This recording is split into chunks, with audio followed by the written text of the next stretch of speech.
Hello, আসসালামু আলাইকুম viewers, জুম্মা মোবারক। সবাই কেমন আছেন? আশা করি সবাই ভালো আছেন। আলহামদুলিল্লাহ আমিও ভালো আছি। আজকে দেখাবো খুবই ইজি এবং খুবই টেস্টি একটা রেসিপি, যেটা আমরা বলে থাকি চিকেন সিজলিং।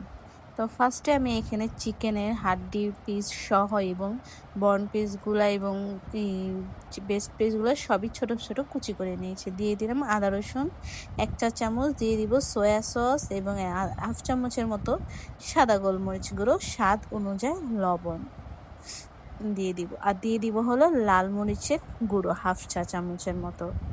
দিয়ে আমি এখন এটাকে ভালো মতো মাখিয়ে নেব। আর দিয়ে দিব আমি এখানে হলো গরম মশলার গুঁড়ো আর অল্প একটু টেস্টিং সল্ট।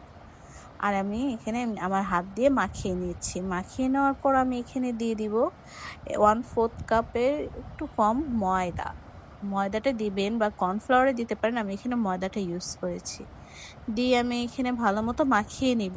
মাখিয়ে নেওয়ার পর ওখানে আমি একটা প্যান গরম করতে দিলাম এবং হাফ কাপ পরিমাণ তেল দিয়ে আমি একটার পর একটা চিকেনগুলো এভাবে ছেড়ে দেবে। একসাথে ছাড়বেন না, না হলে কিন্তু লেগে যাবে। আমি এখানে দিয়ে দিচ্ছি।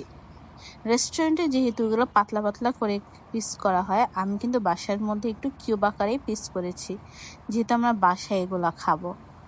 তো আমি এখানে ভালো মতো পিসগুলো দিয়ে দিলাম। এরকম ভাজা ভাজা ভাজা ভাজা করে নিব। ভাজা ভাজা করার পর আমি এটার মধ্যে দিয়ে দিব হলো ক্যারট, মানে গাজর এবং বিনস, এবং দিয়ে ভালো মতো একটু নেড়ে চেড়ে নিচ্ছি। এখানে আমি একটু নেড়ে চেড়ে নেওয়ার পর আমি এটার মধ্যে দিয়ে দিব হলো গোল গোল করে পেঁয়াজ কুচি করে রাখা। এরকম হাত দিয়ে একটু না খুলে খুলে দিব, যেন ভালো মতো খুলে যায়।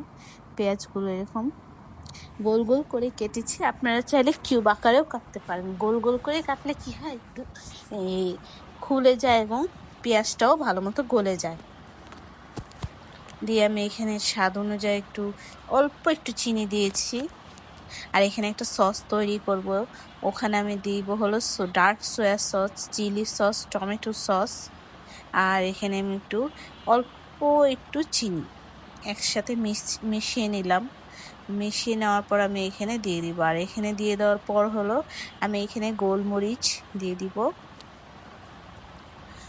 গোলমরিচটা দিয়ে ভালো মতো একটু নেড়ে চেড়ে নিচ্ছি।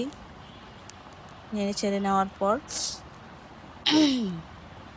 নেড়ে চেড়ে আমি এটাকে নামিয়ে ফেলবো। দেখেন কত সুন্দর কালার হয়েছে। এখানে কিন্তু কর্নফ্লাওয়ার দিব না, যেহেতু এটা পুরো সস দিয়ে রান্না করা। এটা হলো চিকেন সিজলিং।